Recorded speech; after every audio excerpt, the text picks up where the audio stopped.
Whenever a university job is filled, there's always a national search that's done. And we looked at several candidates who wanted to come in and run a student radio station. And there was something very compelling about Ian Punnett simply because he was essentially a national celebrity, I guess you would say. And he's somebody who at midlife decided to go back to school, get his PhD, and he wanted that one teaching job that would be perfect for him. When I came in, we were looking to really change a lot of the way that we were doing things. We were still very old school, so we needed to move kind of things into the future.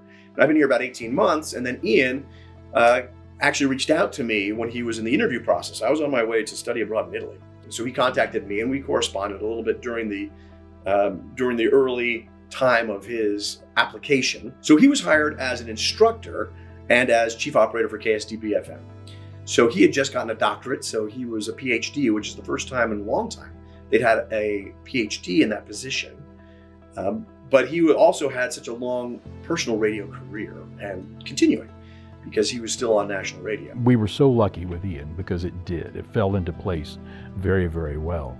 He was able to immediately adapt to the classroom, and because of his wide experience and so on, he was able to bring so much to his classes.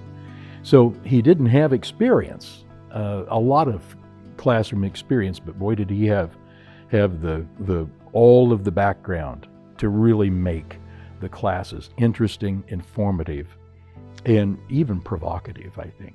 So he and I bonded quickly over the fact that we both had 25 and 30-year careers that we knew counted for something, but not quite as much as what some of the other professors perhaps had or did.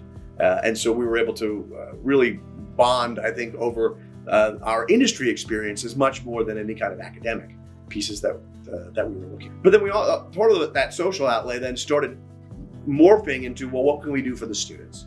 And Ian was always 100% student focused.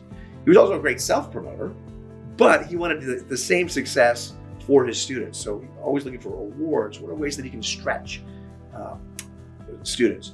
He felt that this was the perfect job for him. He didn't want any other jobs. He wanted this one. And he wanted to be able to come in and take this radio station to new heights. And he did that. Because of him, so many people heard of Kansas State University, and they were in awe. People around the state were in awe because we here at K-State hired somebody like Ian Punnett. How in the heck did you guys pull this thing off?